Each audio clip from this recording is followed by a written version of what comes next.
Webinaire qui est enregistré, l'enregistrement est lancé.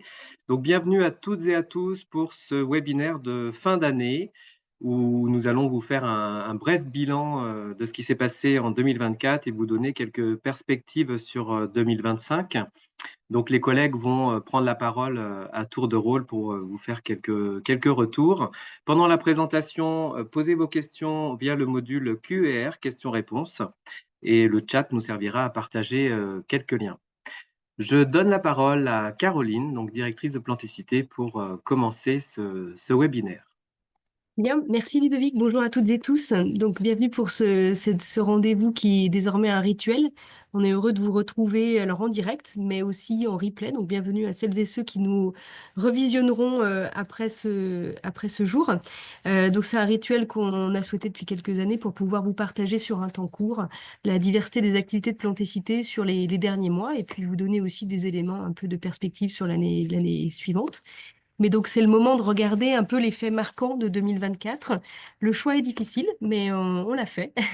Un événement marquant qui était d'abord l'Assemblée générale de Plantécité qui s'est tenue à l'Association des maires de France le 2 mai dernier. Elle était particulière puisque cette année, on a procédé au renouvellement du conseil d'administration de Plantécité, un renouvellement avec 35 administrateurs issus des différents collèges. À l'issue de cette élection, on a procédé aussi à l'élection du bureau qui est renouvelé mais à l'identique, avec à la présidence la ville d'Angers, la première vice-présidence la ville de Versailles, la deuxième vice-présidence l'entreprise du paysage Le Quertier. Et puis au poste de secrétaire, c'est Institut Agro, de trésorier, l'association des ingénieurs territoriaux et de trésorier adjoint, c'est l'Union nationale des entreprises du paysage. Donc vous voyez, une belle équipe qui poursuit son investissement avec aussi quelques nouveaux administrateurs qui nous ont rejoints. Ensuite, ce printemps, on a eu l'occasion, la chance de pouvoir, on était à l'initiative de ce projet, procéder au baptême de la rose François Colson. Donc François Colson qui est notre président fondateur de Plantécité et au moment où il a quitté la gouvernance de l'association il y a 3 ans et demi, on lui avait proposé, on lui avait indiqué qu'on allait pouvoir avec la complicité de Michel Adam, qui est obtenteur rosiériste à l'IFRE en Ille-et-Vilaine, lui créer une rose à son nom. Donc vous avez la rose qui est en photo et puis les quelques visages, dont François Colson au milieu pour le jour du baptême de la rose le 27 mai à Angers. Pour le mois de juin, c'était aussi un mois, on va dire, chargé, mais parce que c'était l'occasion de pouvoir lancer enfin le nouveau centre de ressources et le site internet de Plantécité, un travail sous-marin qui avait été initié il y a 18 mois et qui a abouti à la révision des contenus de notre site internet et puis de la charte graphique, ce que vous avez pu certainement constater, et puis le centre de ressources avec une meilleure ergonomie. Voilà, je n'en dis pas plus, je sais que ce sera évoqué dans la suite de la séance. Et enfin, donc à la fin de l'année, c'est aussi le moment des bilans sur le réseau de Plantécité, un réseau qui a franchi un cap puisque nous accueillons aujourd'hui plus de 800 structures adhérentes, 803 précisément, répartis un peu partout en France, aussi un peu à l'étranger. Donc la carte n'est pas tout à fait représentative de tous les adhérents de notre réseau. Et puis je signale aussi Plantécité Suisse, qui n'est pas en reste avec 72 adhérents. J'ai cru voir dans la liste des participants Eric Amos, que je salue très chaleureusement. Eric Amos, qui était président de Plantécité Suisse. J'ai pas vu s'il y avait Bertrand Favre, le président actuel, mais en tout cas, je vous salue. On a toujours un partenariat important entre nos deux réseaux. Voilà, sur la diapositive suivante. Le travail de Plantécité ne pourrait se faire sans une riche et belle équipe. Ici, ce sont les visages des arrivées, des nouveaux collègues qui nous ont rejoints en 2024, mais déjà signalé 2 départs en fait de personnes que vous aviez, pour certains d'entre vous, bien connues. Hélène Veillon, notre secrétaire comptable, et Martine Ruzin, assistante administrative, qui était le premier visage, la première voix ou le premier mail pour les tout nouveaux adhérents, qui sont toutes les deux parties à la retraite et qui ont été remplacées donc par Claire Prudhomme, dans sa fonction de comptable et RH, et puis Océane Mabir, assistante de gestion et relations aux adhérents, donc qui nous ont rejoints au début du printemps. On a aussi des renforts dans l'équipe avec ce printemps l'arrivée de Sarah Fortin, qui est chargée d'études en gestion écologique, Suzanne Paco, qui est intervenue en chargée de projet de diffusion, Mathieu Cornu, chargé de projet sur les projets IRIG et Amar, Gaëlle Rigolet, qui est assistante d'édition aux côtés d'Aurore Mican, et puis Alice Meyer-Grand-Bastien, qui avait déjà travaillé avec nous il y a quelques années, qui nous a rejoint en tant que chargé de projet sur Green Dance, et Valentin Fallet, qui est apprenti aux documentations et qui travaille aux côtés de Florence Cadot. Voilà, et l'équipe de Plantécité est composée d'une vingtaine de salariés, donc ce serait difficile de tous les présenter ici, mais ils seront présentés dans le rapport d'activité qui vous sera envoyé au moment de l'Assemblée générale. Voilà, j'ai fini pour ce rapide tour d'horizon des faits marquants 2024. Pauline, la parole est à toi.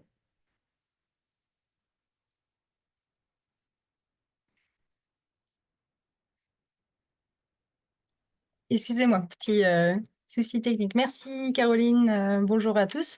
Je suis Pauline Laï, chargée de coordination scientifique à Plantécité et je vais ouvrir ce focus sur nos études et travaux de recherche appliquée en vous parlant de la construction de notre programme d'action. Et ensuite, chacun des collègues chargés de mission prendra le relais, chacun sur son thème pour présenter quelques points saillants parmi notre programme d'activité. Il s'agit bien d'une sélection. Parmi cette sélection, il va y avoir quelques nouveaux projets qui se lancent. Vous aurez bien sûr aussi des nouvelles des projets en cours.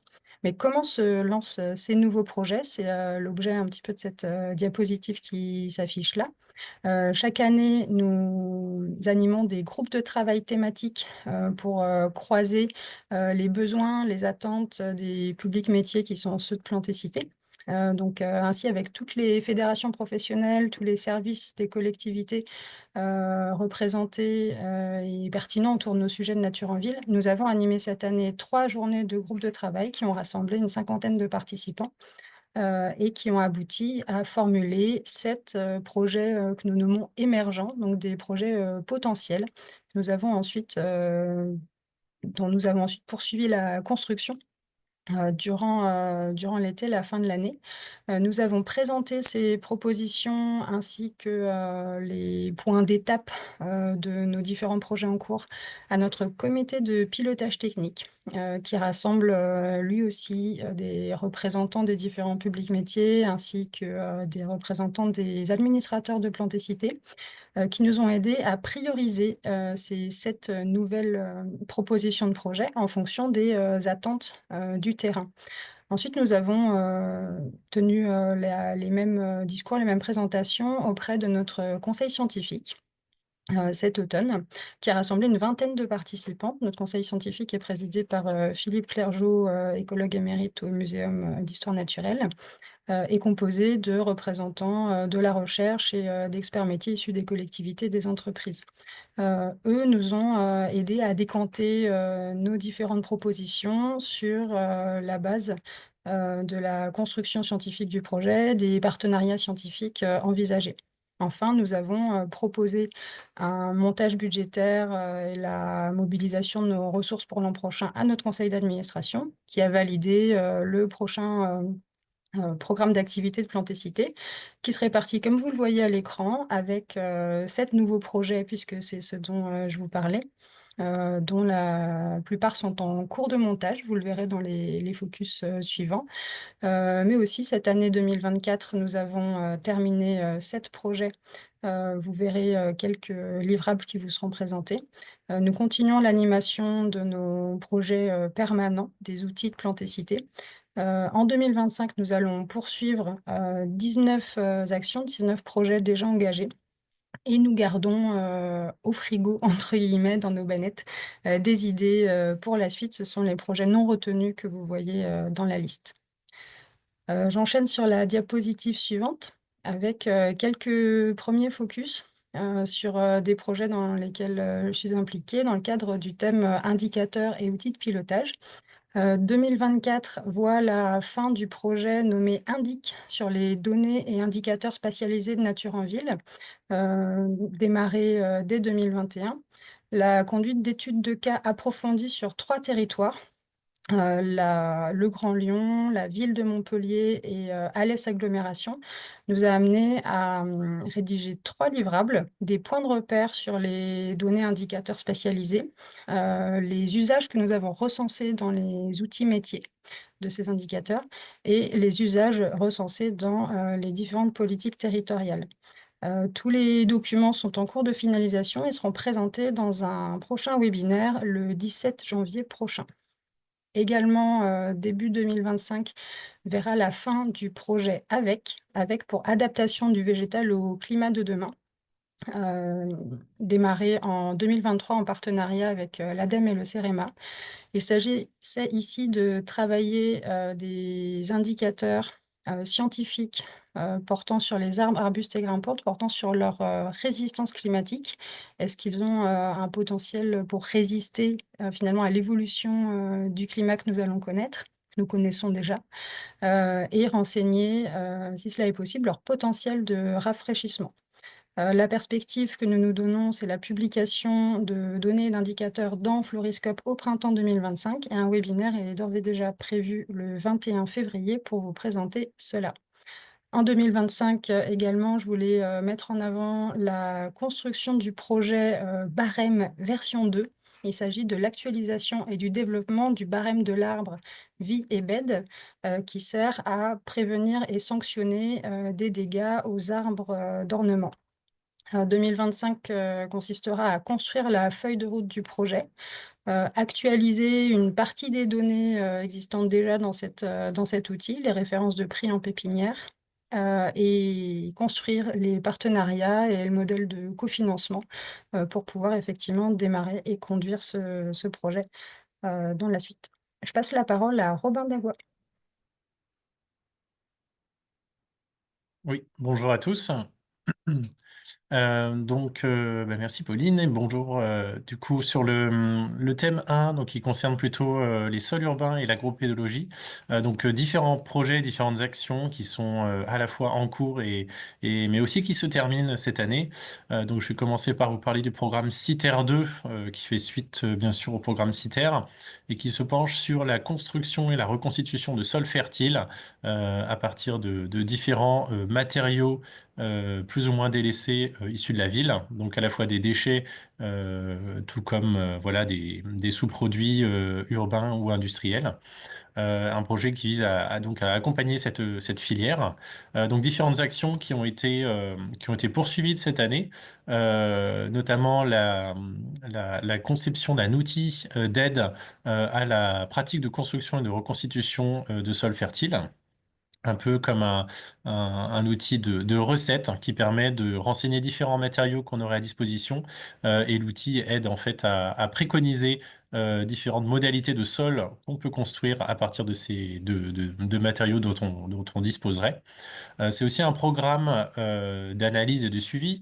Donc 5 sites, notamment localisés à Rennes, à Paris, à Lyon et du côté de Metz, ont été suivis cette année. Voilà, donc des sites existants où ont lieu des pratiques de sol construit.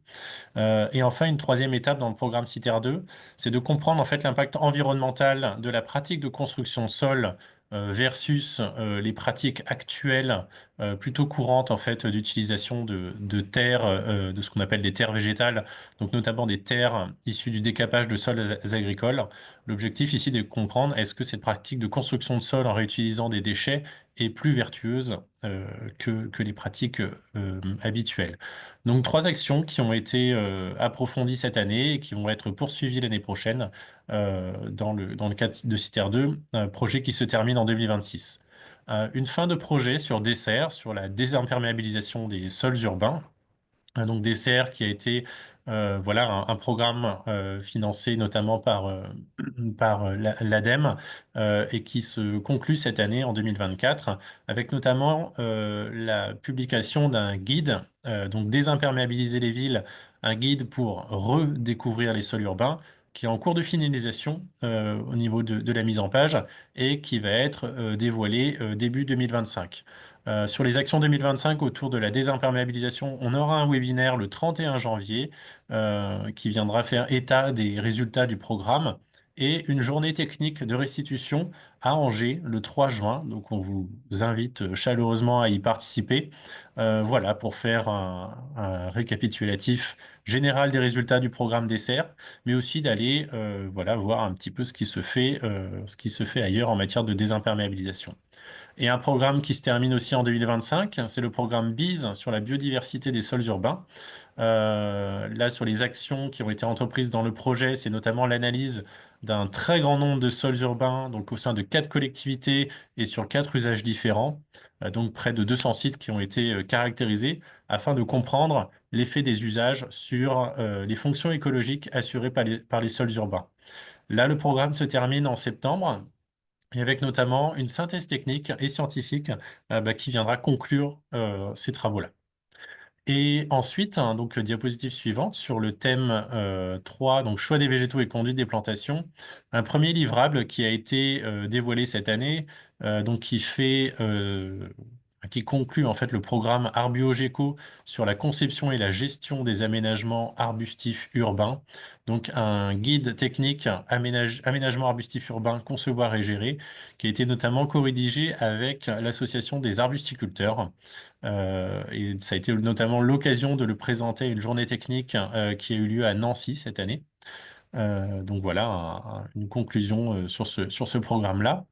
Un autre programme qui viendra se terminer en 2025, il s'agit du programme COGEP sur la conception et la gestion écologique des pieds d'arbres, avec plusieurs livrables aussi et plusieurs fins de travaux qui sont prévus cette année, notamment la documentation de différents retours d'expérience documentés. On a eu un premier livrable en 2024 sur ce sujet, et donc ces retours d'expérience seront ensuite valorisés dans un guide technique. C'est aussi des expérimentations sur site qu'on conduit en partenariat avec Astrodor, des listes de végétaux qui sont alimentées sur Floriscope, et donc effectivement cette synthèse / guide technique sur la conception et la gestion écologique des pieds d'arbres, qui est prévue pour la fin de l'année 2025. Voilà, donc plusieurs livrables attendus sur ce projet-là. Et puis ensuite, hein, le programme réseau également qui va se finaliser cette année. C'est un programme qui est piloté par Pauline Lahy sur la cohabitation arbres et réseaux enterrés.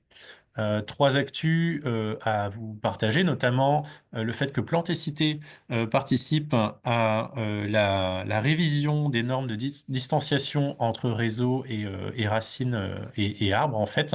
Voilà, notamment un groupe de travail de la Commission nationale de la normalisation, auquel Plantécité voilà, pilote certains groupes de travail.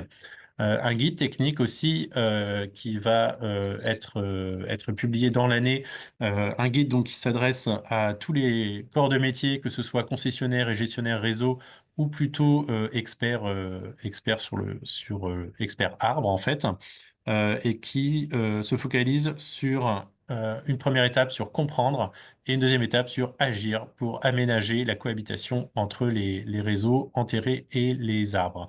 Et enfin, une journée technique qui aura lieu en automne 2025, qui sera l'occasion de faire le point et le constat voilà, sur les différents résultats du programme et voilà, de potentiellement présenter ce livrable final.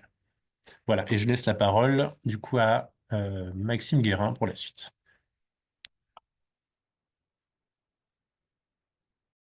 Oui, bonjour à tous. Donc moi, je vais vous parler du thème santé des végétaux et protection biologique intégrée, en commençant par quelques mots sur le projet Territoire sans pesticides qui a été initié en 2022 et qui se termine cette année. Donc c'est un projet qui est soutenu par l'OFB dans le cadre de la stratégie Ecophyto 2030 et par le ministère en charge de la transition écologique. Donc on travaille en parallèle sur l'évolution du label TRCN, mais dans ce cadre-là, ayant constaté que les collectivités exprimer le besoin de disposer de leviers d'action pour aider et inciter les gestionnaires et agriculteurs de leur territoire à réduire l'utilisation de pesticides et leurs impacts, nous avons décidé de réaliser ce travail parallèle dont l'objectif était d'identifier justement des actions à travers des initiatives inspirantes que nous avons pu capter grâce à l'étude de la presse régionale quotidienne, mais également grâce à des échanges avec un certain nombre de professionnels. Ceci nous a permis d'aboutir à la rédaction d'un guide technique qui va décrire 10 actions autour du foncier et de l'urbanisme, de l'aménagement opérationnel, autour de leviers économiques pour la transition agrologique, mais aussi autour de la concertation. Et donc ce guide reprendra les initiatives les plus inspirantes, donc une quarantaine en tout. Ces initiatives seront également valorisées sur les portails Ecofito Pro et Nature en Ville, avec notamment toute la documentation support qui est liée et qui va permettre de pouvoir plus largement s'inspirer de ce qui a été identifié. Et donc pour accompagner ce travail, 2 webinaires ont été programmés. L'un s'est déjà tenu mi-novembre et le prochain aura lieu le 23 janvier, date à laquelle nous publierons également le guide. Le deuxième projet, donc c'est un projet qui a été initié en ce début d'année, le projet Banzai, pour 3 ans, dont l'objectif est d'explorer le potentiel de la dévitalisation à l'ail sur l'igneux envahissant.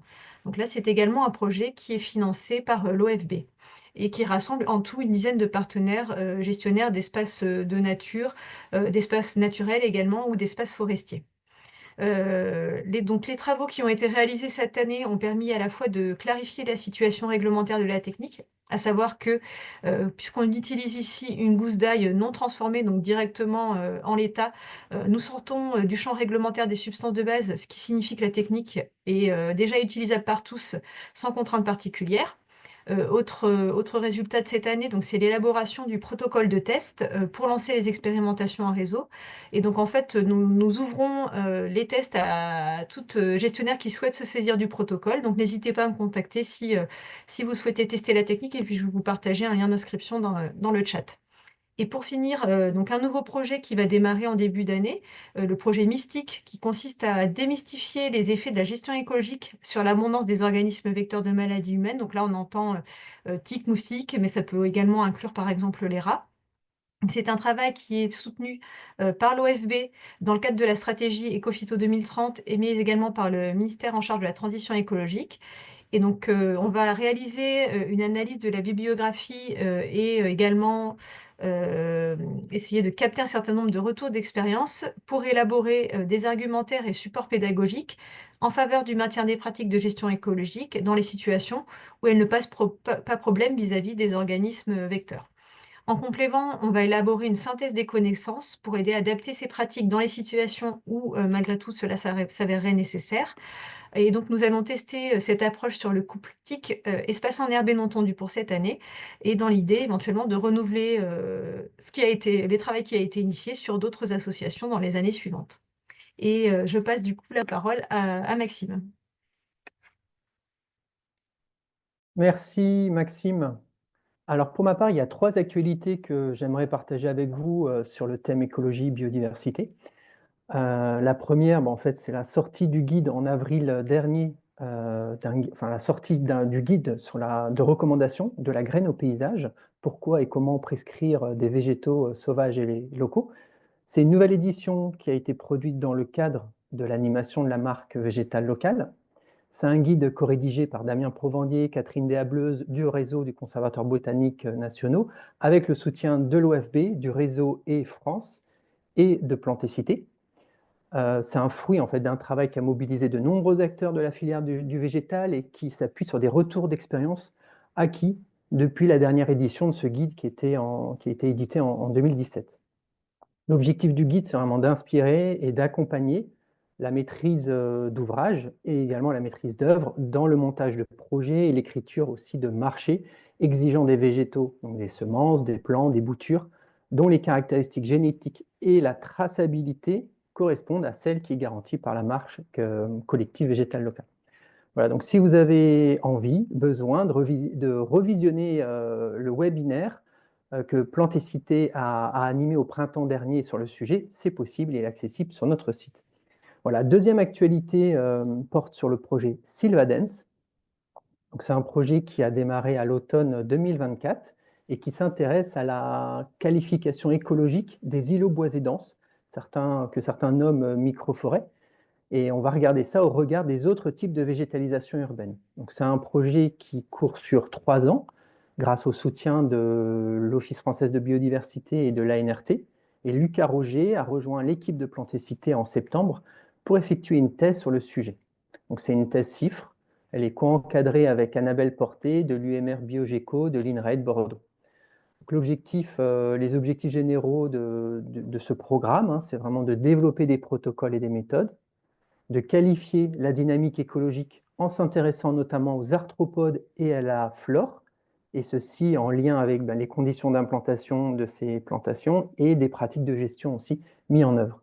Et troisième objectif, c'est établir des recommandations à destination des porteurs de projets. Voilà, donc en 2024, le travail s'est axé sur la définition des hypothèses, sur les protocoles et sur le montage d'un comité technique et scientifique, tandis qu'en 2025, on va pouvoir travailler à collecter les premières séries de données et à organiser le montage d'un observatoire à l'échelle nationale. Et enfin, la troisième actualité que je partage concerne le projet Grimpante. Donc, c'est un projet qui sera mené sur 3 ans, à compter de 2025, et qui est destiné à qualifier les plantes grimpantes qui sont utilisées en milieu urbain. Et l'objectif, c'est vraiment de faciliter leur intégration dans des projets de végétalisation de façade ou de terrasse. Parce qu'en fait, les plantes grimpantes, c'est qu'elles fournissent tout un ensemble de services en matière d'ombre, mais aussi d'habitat pour la faune. Et elles peuvent aussi constituer certaines contraintes en termes de poids, de taille, d'architecture, qu'il convient de considérer dès le début de la conception de dispositifs de maintien et aussi à l'étape de la gestion de ces végétaux. Donc avec le soutien du CIBI, en 2025, on va travailler à collecter des données auprès des professionnels, donc paysagistes, architectes, pépiniéristes, gestionnaires des espaces verts, entreprises du paysage ou encore les bureaux d'études de contrôle, et également à faire une analyse de quelques installations dans l'optique de poser les fondations d'un programme d'essai qui sera mené par la suite l'année suivante.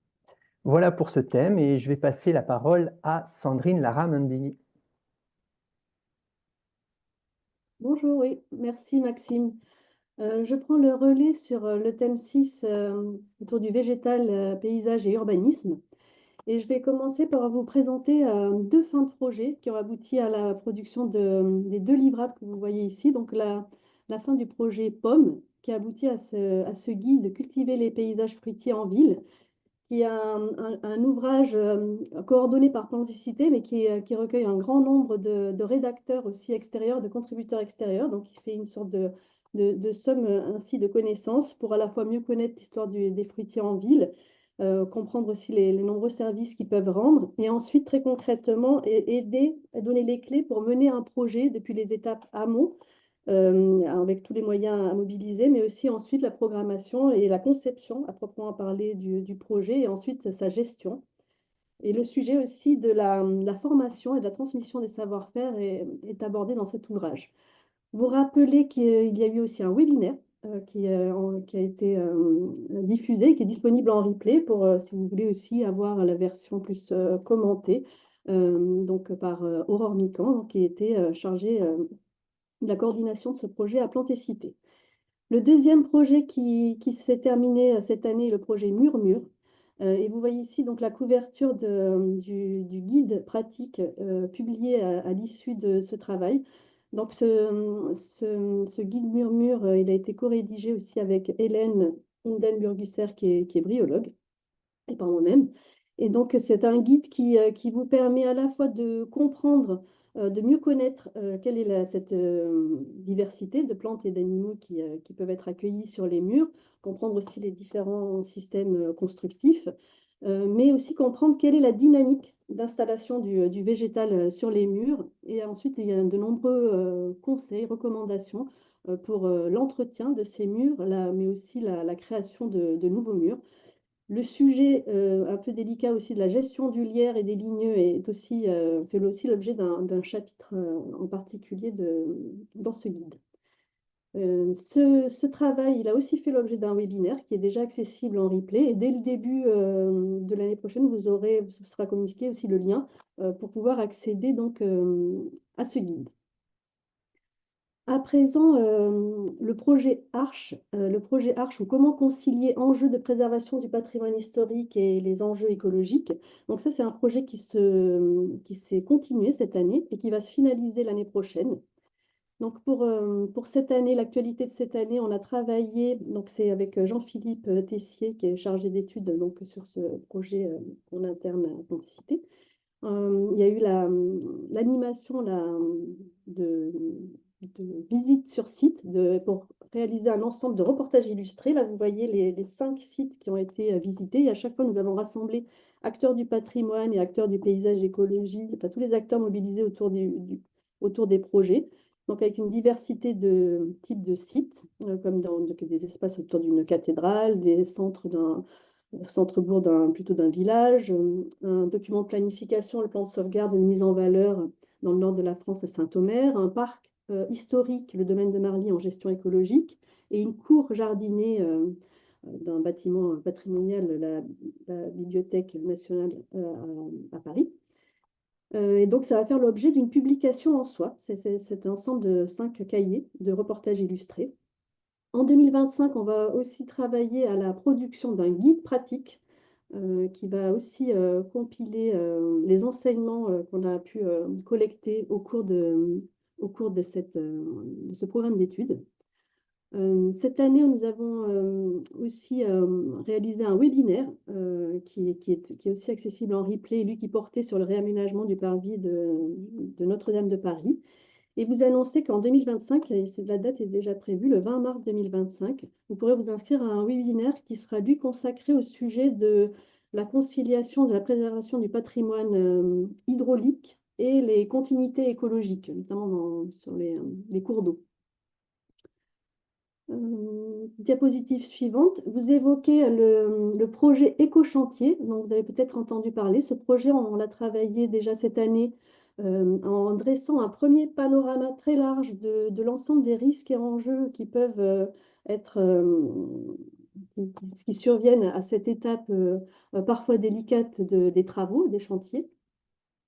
Et donc, suite à ce travail de collecte à la fois d'informations bibliographiques, mais aussi un grand nombre d'entretiens qui ont été menés, des visites aussi de chantier, le choix a été fait d'orienter le travail l'année prochaine sur le sujet particulier des sols, ou comment préserver les sols à l'étape du chantier, en explorant l'ensemble des leviers qu'il est possible de mobiliser pour pour prêter cette plus grande attention autour des sols.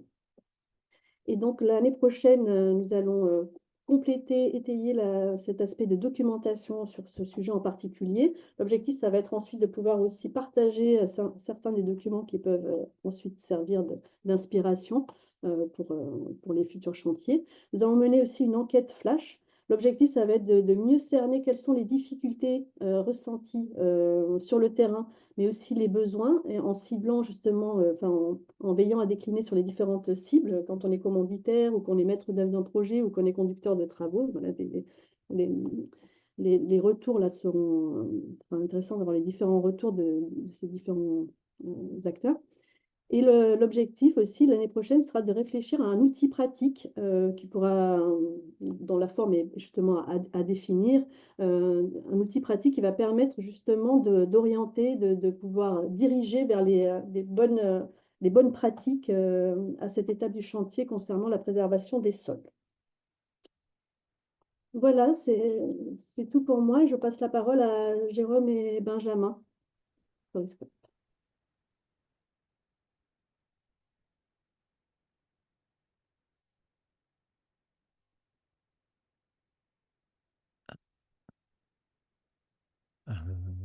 On t'entend pas, On Benjamin. t'entend pas, Benjamin.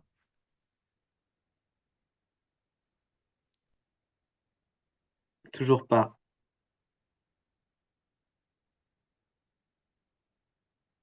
Est-ce que c'est mieux? Oui. C'est mieux. Ah, voilà, problème de micro, pardon. Bonjour à toutes et à tous. Donc, rappel sur le projet d'animation pérenne qui est VGBase Floriscope. Donc, VGBase, pour mémoire, c'est la base de données et Floriscope, le site internet et l'application mobile qui permettent de le consulter. Il s'agit donc d'outils gratuits, ouverts à tous, adhérents et non adhérents de Plantécité, pour 2024, les financeurs de ce projet étaient l'interprofession Valor et la région Pays de la Loire. Sur la diapositive suivante, je vous invite donc à lever un petit peu le voile sur certaines de nos activités 2024 et puis Jérôme vous présentera ensuite les perspectives 2025. Donc évidemment, quand on parle d'une base de données végétale, il y a beaucoup de chiffres, je m'en excuse par avance, notamment la maintenance et l'amélioration continue du dictionnaire de noms de plantes cultivées qui constitue l'épine dorsale du projet et qui est vraiment un gros aspect du chantier pour nous, à la fois pour enregistrer toutes les nouvelles plantes, toutes les orthographes que l'on peut croiser dans les catalogues des professionnels et des collections botaniques, et puis maintenir à jour tout ce dictionnaire en fonction des évolutions de la taxonomie. Cette année, ça nous a donc amené à enregistrer 5000 nouvelles orthographes dans le dictionnaire, ce qui porte le total à 200 000. Cette correction des noms de plantes et puis cet enrichissement en termes de données, ça nous amène aussi à corriger, à titre d'information, plus de 54 000 fiches cette année. Voilà, ça vous donne une idée un peu aussi du travail qui se fait un petit peu en sous-marin. Et puis, un aspect beaucoup plus visible du projet, c'est l'augmentation permanente grâce à nos nombreux partenaires qu'il faut vraiment remercier de la photothèque. 13 000 nouvelles photos cette année qui nous permettent d'illustrer un petit peu plus de 21 000 plantes. Donc le total, c'est 91 000 images publiées sur le site qui nous sont toutes prêtées par des partenaires. Partenaires aussi producteurs, ils sont plus de 90 producteurs, obtenteurs, multiplicateurs ou éditeurs français à avoir partagé leur catalogue sur Floriscope et là aussi, on les en remercie. La création de comptes utilisateurs, donc ça, vous êtes tous directement concernés puisque la création de comptes utilisateurs est gratuite et ouverte à tous. Elle permet d'accéder à de nombreuses fonctionnalités supplémentaires, comme créer ces palettes d'aménagement paysager, ces listes de révision pour les publics étudiants et enseignants, ou pouvoir ajouter des listes d'inspiration ou des plantes en favoris. Les visiteurs, on a un visitorat qui oscille entre 10 000 et 15 000 visites par mois, que ce soit sur le site web ou l'application mobile. Là maintenant, c'est l'amélioration des outils bases de données et du site internet. C'est de très nombreux chantiers qu'on va vous épargner avec Jérôme. Il y en a beaucoup qui sont invisibles puisqu'il s'agit de maintenir en l'état nos outils. Et puis aussi quelques-uns qui sont plus visibles par les utilisateurs, comme cette année, la mise en place de l'affichage des spécimens qui concerne à la fois les collections botaniques que l'on peut référencer, puisque cela permet de présenter avec un affichage notamment cartographique les différents individus d'un patrimoine arboré, par exemple. Et ça, toutes les villes peuvent nous contacter pour afficher leur patrimoine arboré sur Floriscope. Les établissements de formation aussi pour afficher leur collection pédagogique. Et côté producteur, cette fonctionnalité permet d'afficher dans les catalogues des informations sur des lots de végétaux, comme une caractéristique végétale locale ou par exemple une taille ou un conditionnement. Je vais laisser Jérôme maintenant vous détailler des objectifs 2025 et vous verrez qu'ils sont tout aussi nombreux. Merci Benjamin. Donc bonjour à tous.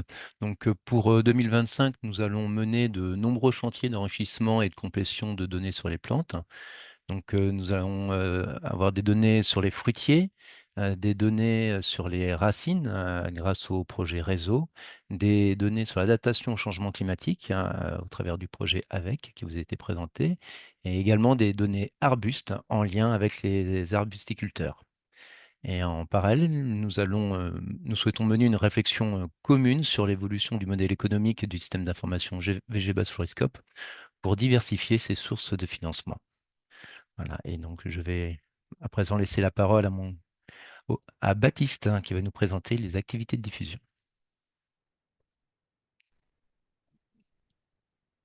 Oui, bonjour, effectivement, concernant la diffusion, donc je suis en charge de l'animation des sites internet chez Plantécité. Je vais brièvement dresser le bilan 2024 de l'activité sur notre portail institutionnel. Donc, comme l'a dit Caroline en introduction, donc, qui a connu une refonte éditoriale et graphique cet été. Donc en 2024, c'est une centaine d'actualités de l'activité de Plantécité, mais également de la filière espace vert qui ont été relayées. Donc actuellement, ce sont 120 projets de Plantécité qui sont présentés avec leurs objectifs, les partenaires, les financeurs, une description également du contexte et de la méthodologie. Donc, on a enregistré pas loin de 50 000 utilisateurs cette année qui ont visité le site de Plantécité. Donc, une très grande majorité de nos visiteurs arrivent sur notre site, notamment grâce au référencement Google ou même en connaissant, et ça de plus en plus, en connaissant déjà son adresse URL ou en l'enregistrant dans les favoris. Donc, ça, c'est une évolution qui est notable parmi notre fréquentation. Donc, 80 000 visiteurs ont été enregistrés et plus de 193 000 pages ont été vues. Donc, un des faits marquants de cette refonte initiée dès 2023, c'est d'avoir construit un site qui est dédié à l'ensemble de nos ressources et références bibliographiques. Donc, c'est un sous-domaine de notre site institutionnel. Et donc, c'est une refonte qui a été construite en se basant sur les retours d'une enquête utilisateur qui avait été diffusée il y a quelques années et riche d'enseignements, notamment en termes d'expérience utilisateur. Et donc, l'idée majeure, finalement, c'était de mieux valoriser les productions de Plantécité, de mieux les faire ressortir, notamment par rapport à l'importante quantité de références bibliographiques veillées quotidiennement par Florence et qui étaient également présentes au même niveau que les ressources de Plantécité. Mais c'est aussi et surtout d'offrir aux utilisateurs davantage de possibilités notamment documentaires, en termes de veille, de création de paniers, de blogs personnalisés, etc. La typologie, les filtres de recherche ont également été retravaillés. Et donc, le centre de ressources propose aussi de nouvelles portes d'entrée sur le site via les nouvelles collections de Plantécité qu'Aurore développera avec la publication Esperluette, les notes aux décideurs ou encore une valorisation élevée des bulletins de veille, mais également une entrée par des dossiers thématiques qui est une nouveauté 2024 que Florence détaillera un peu après. Donc, 700 ressources Plantécité, ils sont présentes en lien ou non avec des projets, en accès libre ou en accès adhérent. On peut découvrir donc notamment les toutes nouvelles ressources de Plantécité comme le guide sur les fruitiers en ville, les replays des derniers webinaires, etc. Donc, à noter qu'un webinaire en replay est disponible en accès libre pour mieux appréhender ce nouveau centre de ressources. Donc, il sert de tuto et avait été réalisé par Florence. Très rapidement, donc Plantécité anime aussi depuis de nombreuses années, c'est important de le rappeler pour le compte des ministères, donc anime 2 plateformes pour accompagner les professionnels et qui connaissent respectivement une hausse croissante de leur fréquentation, en lien notamment pour le site Ecofito Pro, en lien à l'évolution de la réglementation de l'usage dans les GEVI, des produits phytosanitaires et en lien pour le site Nature en Ville, avec une nouvelle appropriation, l'acculturation des enjeux de la restauration et de la valeur et de la valorisation de la nature en ville pour de nouveaux acteurs dans de nouveaux domaines d'action ou même pour de nouveaux types de structures. Et il y a une enquête utilisateur qui a été diffusée depuis 2 mois et qui révèle ces informations-là. Donc en 2025, le portail Nature en Ville va accompagner la mise en marche du nouveau plan Nature en Ville. Et brièvement, donc je n'oublie pas non plus de rappeler l'existence d'outils en ligne animés par Plantécité, donc le barème de l'arbre, les baromètres de Plantécité ou encore le site du label Éco-Jardin. C'en est fini pour moi, je passe la parole à Aurore. Merci Baptiste. Et donc, c'est à mon tour de vous faire un petit focus sur la collection Esperluette. Alors, ça fait déjà 10 ans que Plantécité édite cette série d'ouvrages à parution annuelle qui propose une synthèse de nos connaissances sur un sujet d'actualité. Alors, j'ai plus vraiment besoin de vous présenter ce recueil d'articles. On l'édite chaque année à 2000 exemplaires et elle est envoyée à l'ensemble de nos adhérents. Pour vous parler du numéro de cette année sur le thème de l'eau, j'ai choisi de vous poser quelques petites questions. Alors, est-ce que vous connaissez bien la circulation de l'eau dans les plantes? Est-ce que vous êtes incollable sur les revêtements perméables et les économies d'eau? Savez-vous ce qu'est l'hydrodiversité urbaine? Ou encore, est-ce que vous avez entendu parler déjà du cycle de l'eau verte? Si vous avez répondu non ou pensé non à certaines de ces questions, alors c'est le document qu'il vous faut pour en savoir plus. Il y a 3 grands chapitres qui traitent à la fois des connaissances, de la conception et de la gestion, et enfin de la restauration des milieux sur ce thème de préserver l'eau et la nature en ville. Je voudrais en profiter pour remercier ici tous les contributeurs de cet ouvrage et aussi l'équipe qui a œuvré avec moi à sa conception, Mathilde Elie, Suzanne Paco, Hélène Cordon et Gaëlle Rigolet. Et puis je vais terminer en vous livrant le thème retenu pour le numéro de l'an prochain. Ce sera le choix des végétaux. Alors c'est un thème ardu, mais que l'on sait aussi très attendu. Donc on s'y attelle avec plaisir et surtout bien entouré de notre conseil scientifique pour le cadrage des sujets. Il sera question de gamme végétale, forcément, de changement climatique, d'approvisionnement, de critères de choix, mais aussi de méthodes de réflexion et conception des palettes et des aménagements. Je vous laisse sur cette idée. Je passe la parole à ma collègue Florence Cadeau. Oui, bonjour à tous, merci Aurore. Alors pour vous parler du service documentaire, donc nous le service principal reste le bulletin référence. Donc ce mensuel qui compile les derniers documents repérés d'actualité. Donc vous avez dû recevoir normalement la dernière parution ce matin. Donc on note que les sujets les plus fréquents restent les sujets autour des arbres en ville, de la gestion de l'eau, pratiques de gestion écologique, etc. Enfin, voilà, donc on retrouve un petit peu toutes les thématiques dans les bulletins. On recense plus de 400 nouvelles ressources donc sélectionnées en 2024. Associé à ce bulletin, on vous propose également les commandes d'articles en version papier, quand on a l'article que dans ce format-là. Et donc, c'est près de 5000 copies envoyées en 2024. Voilà, que ce soit vos commandes suite au bulletin ou vos commandes suite à vos recherches documentaires dans la base, puisque vous avez aussi la possibilité de commander les articles à partir du centre de ressources. La nouveauté, effectivement, en 2024 et dans le cadre de cette refonte du centre de ressources, on vous a proposé donc une nouvelle entrée pour naviguer aussi plus facilement dans ce centre de ressources. Donc la nouvelle entrée, donc ce sont les dossiers thématiques.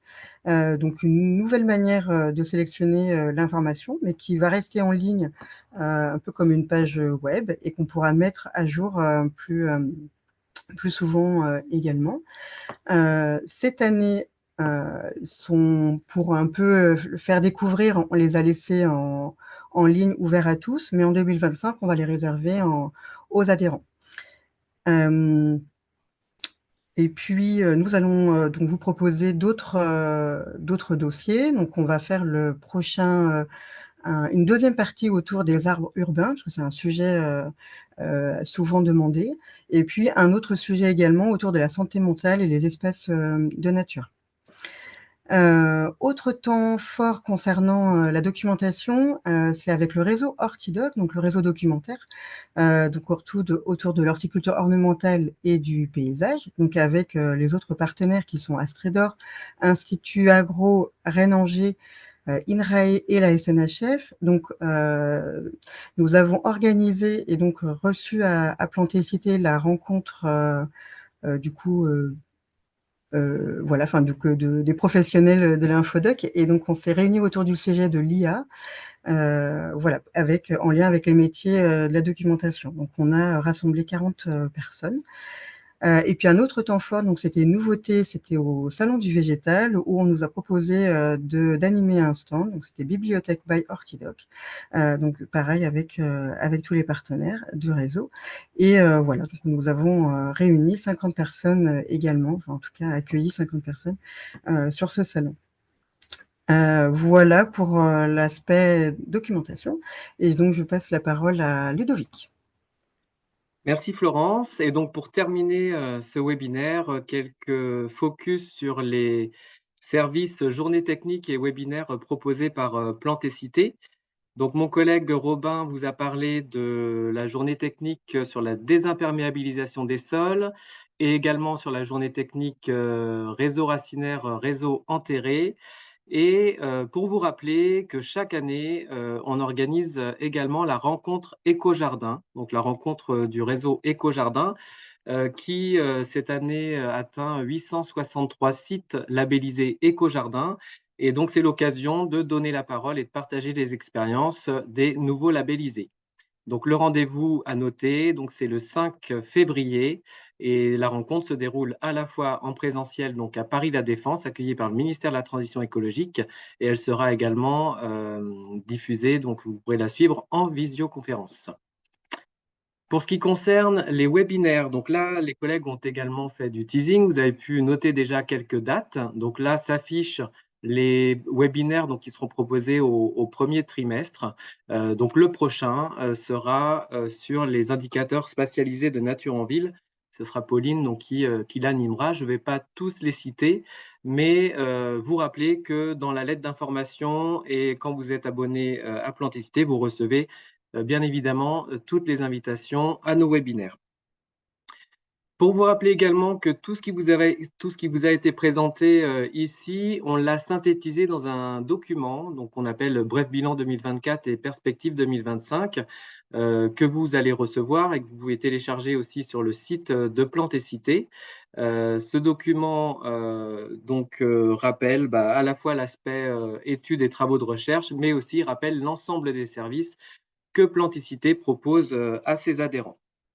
Donc, l'occasion de remercier à nouveau le réseau des adhérents de Plantécité, donc les 800 structures adhérentes et les 72 structures adhérentes à Plantécité Suisse, et de remercier également les partenaires financeurs qui soutiennent les travaux d'études et d'expérimentation de Plantécité, les ministères, mais également l'OFB, l'ADEME, l'Agence nationale de la cohésion des territoires, l'Agence nationale de la recherche, le CEREMA, l'Association nationale de la recherche technologique, la métropole, Angéloire Métropole, la région Pays de la Loire, le CIBI, l'interprofession Valor, Signature Biodiversité et également le réseau GKO. Donc, merci à tous ces partenaires qui font confiance à Plantécité pour ces travaux. Nous arrivons au terme de ce webinaire. J'ai vu qu'il y avait eu quelques questions dans le module questions-réponses, mais Pauline y a apporté une réponse par écrit. Merci de votre attention et peut-être quelques réactions en direct. Donc, je ne vois pas de questions, donc c'est que vous avez eu déjà un certain nombre d'informations. Si certains collègues souhaitent apporter un complément, c'est le moment. Je vois qu'il nous reste 5 minutes. Vous pouvez apporter une dernière information si vous le souhaitez par rapport à tout ce qui a déjà été dit. Je laisse le temps à des personnes de réagir. Écoutez, pas de réaction, ni dans le module questions-réponses, ni dans le chat. Eh bien, je propose aux collègues de rallumer leur caméra. Voilà, pour le remerciement groupé. Merci aussi aux collègues qui étaient connectés et qui ont suivi le webinaire. C'est une occasion donc de collectivement vous remercier de votre fidélité tout au long de l'année au travers des événements qu'on organise, de vos connexions régulières sur le site de Plantécité. Et de la part de tous, on vous souhaite une très bonne fête, de très bonnes fêtes de fin d'année, pardon. Et on vous donne rendez-vous à l'année prochaine en 2025.